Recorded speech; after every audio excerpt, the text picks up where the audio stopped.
আসসালামু আলাইকুম। আজকে আমরা এসেছি আমাদের ফার্মাসিউটিক্যালস ইস্পাহানি ইসলামিয়া আই হসপিটালের বার্ষিক প্রতি বছরের ন্যায় ইফতারের আয়োজনে।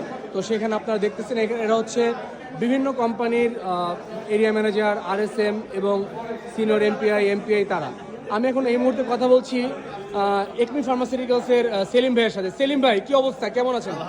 আলহামদুলিল্লাহ খুবই ভালো লাগতেছে। অনেকদিন পর আমরা আবার একত্রিত হতে পেরেছি পবিত্র মাহে রমজান উপলক্ষে। আমি আশা করব যে আমাদের এই প্রোগ্রামটা কন্টিনিউয়াসলি প্রতি বছরই চলবে ইনশাল্লাহ ইনশাল্লাহ ইনশাল্লাহ ইনশাআল্লাহ। আপনাকে ধন্যবাদ এমন একটা ভিডিও করার জন্য আর কি আমাদের। Thank you so much. তো স্পেশালি ধন্যবাদ দিব যে মোশাররফ ভাইকে অপশন নিলেন এবং মোশাররফ ভাই কোথায়? সেই সাথে দিব মাহফিজ বসকে এবং ইনসেপ্টার মাহফিজ বস, উনি এমন একটা সুন্দর আয়োজন করছে, এটা আমাদের দরকার ছিল।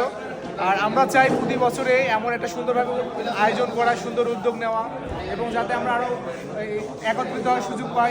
মোশাররফ ভাই ভাই, আপনাকে সবাই ধন্যবাদ জানিয়েছে যে আসলে এখন আপনার এই যে এখানে আরেকজন আছে এসকেএফ এর ভাই। কি অবস্থা ভাইয়া, বলেন তো ভাইয়া? তুমি ভালো হয়ে যাও বন্ধু। আচ্ছা, আমি তো সবসময় ভালো ছিলাম, ভালো আছি, ভালোর দলে। স্মার্ট ছেলে। থ্যাংক ইউ ভাইয়া। ভাই কি অবস্থা ভাই, কেমন লাগতেছে বলেন তো? আপনি ভালো আছেন? আর ফ্যান্টাস্টিক, খুবই সুন্দর। তো এই বলে এখন আমি আমার বক্তব্যটা এখানেই শেষ করতেছি, আমার ভিডিও এখানেই শেষ করতেছি। তো এখন আমাদের মোনাজাত হবে ভাইয়া বলতেছে, তো দেখা যাক। ঠিক আছে, তো সবাই ভালো থাকবেন। আজকে এই পর্যন্তই। আসসালামু আলাইকুম। দেখা হবে নেক্সট ইয়ারে, নতুন বছরে।